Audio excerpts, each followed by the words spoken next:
होता है। क्यों, क्या हो गया है? तुम्हारी माँ तो हट्टी कट्टी दिख रही है, पूरी शादी में घोड़ी की तरह नाची है, अब क्यों काम नहीं होता उनसे? वो माँ प्रेग्नेंट है ना, बच्चा होने वाला है। मैं कभी भी भाई बन जाऊंगा इस साल के अंत तक। क्या बोल रहे हो? वो सर पर हाथ रखकर बैठ जाती है। यार पहले क्यों नहीं बताया? कैसा मजाक है ये? झूठ बोल रहे हो ना? हाँ, झूठ बोल रहे हो ना? तभी ससुर की आवाज आती है। बहू पानी गरम कर दे, तेरी सास को दवाई देनी है। समय पर दवाई ना दी तो परेशानी हो जाएगी। और हाँ, जरा काजू पीस कर दूध में मिलाकर ले आना। तेरी सास खुद से तो अपनी संभाल करेगी नहीं। हे भगवान, ये मैं क्या सुन रही हूँ? ये ससुर जी को क्या हो गया है? मैं क्या सोच कर आई थी? हाय रे, मैं तो किसी को मुंह भी नहीं दिखा पाऊंगी। अब ये रोना धोना बाद में करना, पहले गर्म पानी कर दो। माँ को दवाई देनी होगी। और हाँ, रात को माँ के पैरों में तेल लगा देना। बहू को गुस्सा आ जाता है। वो बड़बड़ करती किचन में जाती है जहाँ उसका ससुर खड़ा होता है। एक बड़ी जिम्मेदारी है हम सबके सर ऊपर। इस उम्र में माँ बनना खतरे से खाली नहीं होता। हाँ हाँ पता है, तो क्यों बन गई माँ? अरे खतरे से कम नहीं है तो क्या जरूरत थी लल्ला पैदा करने की? कैसी बात कर रही हो बहू? क्या तुम खुश नहीं कि घर में एक नया मेहमान आएगा, छोटे छोटे पैरों से पूरे घर में घूमेगा? पिताजी, ये हाथ जोड़े आपके, आप यहाँ से जाओ। ये शायरी बाद में बताना, अभी मैं पानी गरम करके थर्मस में दे देती हूँ। सारा दिन पिलाते रहो गरम पानी। और हाँ, ये बच्चे की बात बार बार मुझसे कोई नहीं करेगा। बहू का पारा अब चढ़ा ही रहता था। वो काम तो सारा करती, लेकिन किलस किलस कर। मीरा सारे काम से फुर्सत पाकर बैठी होती है कि माँ का फोन आ जाता है। बेटा, बहुत बड़ी जिम्मेदारी है तेरे सर पर, अच्छे से निभाना। ससुराल में हर किसी को खुश रखना वैसे तो मुश्किल है, लेकिन भगवान ही हिम्मत देता है बहू को हर कुछ सहकर सबको खुश रखने की। क्या बड़बड़ किए जा रही हो माँ? जानती भी हो कि यहाँ क्या चल रहा है? मेरी सास, अरे तेरी सास तो देवी है देवी। कितने खुश हो रहे थे सारे तेरी सूरत देख देख कर। पता नहीं जैसे बहू नहीं कोई मन मांगी मुराद मिल गई हो उन लोगों को। अरे बात तो पूरी सुनो। मन मांगी बुरा तो पूरी हुई है। अरे मेरी सास को बच्चा होने वाला है, प्रेग्नेंट है वो। क्या बकवास कर रही है मीरा? ये बात किसी को कहना मत। मुझे तो बता दिया, लेकिन अब अपनी जबान सिल ले। कहाँ है तेरी सास? बात तो करा मेरी। पूछू जरा, पोता पोती खिलाने की उम्र में खुद का बच्चा खिलाने का शौक कहाँ से आ गया? और आया भी तो बताना तो चाहिए था। अब क्या नाक कटाने के लिए हम लोगों से रिश्ता जोड़ा है? रुक, तेरे पापा से बात करती हूँ। मीरा फोन रखकर लेट जाती है। वो एक सपना देखती है कि उसकी गोद में एक बच्चा खेल रहा है। भाभी की गोद में कितना खुश दिख रहा है ना, लग ही नहीं रहा कि भाभी है।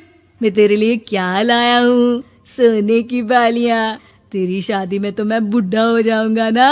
अरे कैसी बात कर रहा है बेटा, इसकी जिम्मेदारी तो तू ही लेगा। हम लोगों का तो कोई भरोसा नहीं, कब ऊपर वाला उठा ले। बहू को सास को देख देख कर गुस्सा आ रहा था। तभी वहाँ पड़ोसन आ जाती है। अरे बहू, तुझसे तो पूछने से भी डर लगता है कि कब खुशखबरी सुना रही है। अब तो अपनी 1 महीने की ननद की ही जिम्मेदारी संभाल ले, बहुत है। अपने जेवर भी रख देना और पैसे भी जमा करना शुरू कर दे। वो बात आगे बढ़ाती उससे पहले ही बहू जोर से चिल्लाकर उठ जाती है। नहीं नहीं नहीं नहीं, मैं अपने जेवर किसी को नहीं दूंगी। अरे कौन ले रहा है तुम्हारे जेवर? तुम औरतें भी ना सपने में भी जेवर ही संभालती रहती हो। मैंने जो सपना देखा है ना, सुनोगे तो होश उड़ जाएंगे। अच्छा, तुम अपना सपना बाद में बताना, पहले मेरा सुनो। कल मैंने इतना अच्छा सपना देखा, इतना अच्छा सपना देखा कि अगर वो पूरा हो जाता है ना तो मैं तुम्हारे लिए रानी हार बनवा दूंगा।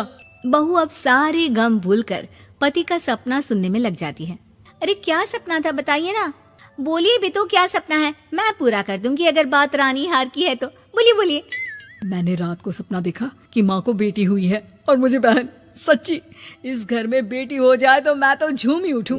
मीरा का मुंह बन जाता है। वो चुप हो जाती है और सपने की बात याद करती है कि बेटी हुई तो उसे ही अपने गहने उसे देने होंगे। फिर तो रानी हार की जरूरत पड़ेगी ही। भाई लड़की बड़ी होगी, उसकी शादी होगी तो जेवर तो चढ़ाने ही होंगे ना, कहाँ से आएंगे वो? कितने समझदार हो तुम मीरा। मैंने भी यही सोचकर तुम्हारे लिए रानी हार लेने का सोचा था। अरे फूटी किस्मत मेरी जो ऐसा परिवार मिला। मेरे पापा की तो मैं अभी क्लास लगाती हूँ, जो सब जानते हुए भी ऐसे परिवार में मेरी शादी कर दी। बहू पिता को फोन लगाने ही वाली होती है कि ससुर की फिर से आवाज आती है। बहू गरम पानी ले आ जल्दी, थर्मस में खत्म हो गया है। बाद में खबर लेती हूँ मैं पापा की, पहले सास को गर्म पानी दिया हूँ। बहू अभी किचन में काम कर ही रही थी कि मीरा के मम्मी पापा आ जाते हैं। वो हाथ में ढेर सारे फल लेकर आते हैं। मीरा के पिता मीरा के ससुर से कहते हैं, लीजिए भाई साहब, ये फल रखिए, बहन जी को खिला दीजिएगा। वैसे कैसी है उनकी तबीयत? बस पता तो है आपको, ऐसे वक्त में जो होता है बस वही सब। मुझे तो सुनकर बहुत गुस्सा आया था, लेकिन चलिए, भाग्य में जो है लिखा उसे कौन टाल सकता है। डॉक्टर को दिखाए? हाँ, बस डॉक्टर आने ही वाला है। अच्छा हुआ आप लोग भी आ गए। उतने में एक सुंदर सी लेडी डॉक्टर आती है। पेशेंट कौन है आप? अरे नहीं जी, मैं तो बहू हूँ इस घर की। मैं तो अभी सोच भी नहीं सकती पोता या पोती के बारे में। अभी तो मेरी सास ही। अरे चुप हो जाना, देख तो ले, डॉक्टर है ये, किसी के भी सामने गुस्सा फोड़ देती है। डॉक्टर कमरे में जाती है और थोड़ी देर बाद बाहर आ जाती है। पीछे से सास भी निकल आती है। हे भगवान, इतना दुख तो किसी को भी ना दे जितना मुझे दिया है। देखिए बहन जी, आप लोगों को तो ये सोचना भी नहीं चाहिए था। वही तो मैं भी कह रही थी कि आप लोगों के लिए तो सोचना भी गुनाह है, लेकिन अब पछताए होत क्या जब चिड़िया चुग गई खेत। डॉक्टर वहाँ से चली जाती है। मैं माँ नहीं बन सकती, मैं प्रेग्नेंट भी नहीं हूँ। ये कैसे? तुम तो बोल रही थी कि अरे वो गैस का दर्द था और पेट भी गैस से फूल रहा था।